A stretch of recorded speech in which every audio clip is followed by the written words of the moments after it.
BMW has facelifted the iX, and no, they haven't removed the huge kidney grills. In fact, they've decided to illuminate the grille this time round.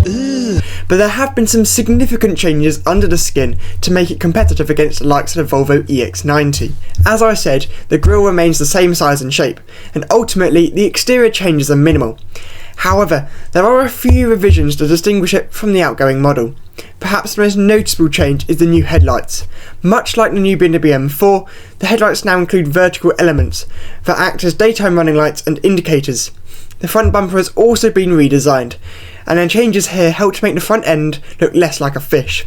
From the side and the rear, I'm sure BMW will claim they've made some significant changes, but to my eyes it looks the same.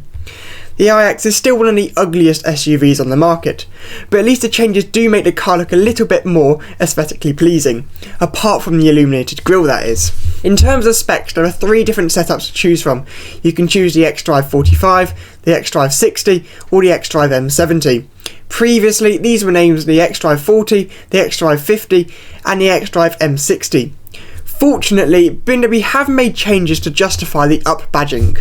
The xDrive 45 produces 408 horsepower, the xDrive 60 produces 544 horsepower, while the xDrive M70 produces a whopping 659 horsepower. And remember, this is just an M Lite model, this isn't even a full-blown M car.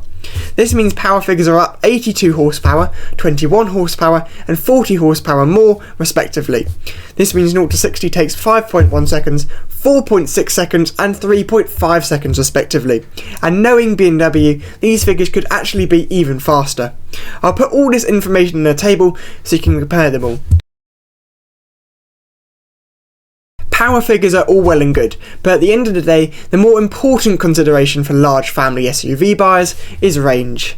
Fortunately, BMW have you covered on this front as well. New battery cell technology has allowed BMW to increase the battery size by 30% on the xDrive 45 compared to the old xDrive 40, to a usable capacity of 94.8 kWh. Meanwhile, the xDrive 60 has a 109.1 kWh usable battery, and the xDrive M70 has a slightly smaller 108.9 kWh battery. This adds range of up to 374 miles in the xDrive 45, 435 miles in the xDrive 60, and 373 miles in the xDrive M70. These are all very impressive increases from the outgoing iX, and far outdo the Audi Q8 e-tron. Yet again, I've compiled all the information into a table, so go ahead and pause the video. In terms of charging, the new iX has a maximum DC charging speed of 175 kilowatts in the xDrive 45 and 195 kilowatts in the other 2 models. This is still slower than the Kia EV9 though, and the upcoming Hyundai Ioniq 9, which can both charge at 250 kilowatts. If you want to watch my comparison video on the used BMW iX and the new Kia EV9, click on the pop-out banner. It's unlikely that the driving experience will change much between this and the outgoing iX, but that's not necessarily a bad thing, as the iX had a great ride quality. The M70 is differentiated from the other 2 models with the addition of active rear steering and adaptive 2-level ride control. On the inside, not much has changed though, which is good, because the old iX interior looked great and felt great to the touch as well. Last thing to look at is the pricing.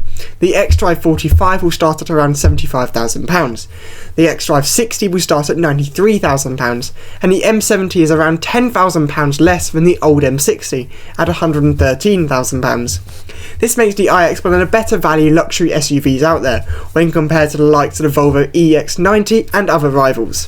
So, will the iX be the best luxury electric SUV you can buy? Well, it certainly looks to be going that way. It seems like it's retaining what's great about the old iX, a beautiful interior and a plush ride, while adding considerably more range and power at a very reasonable price.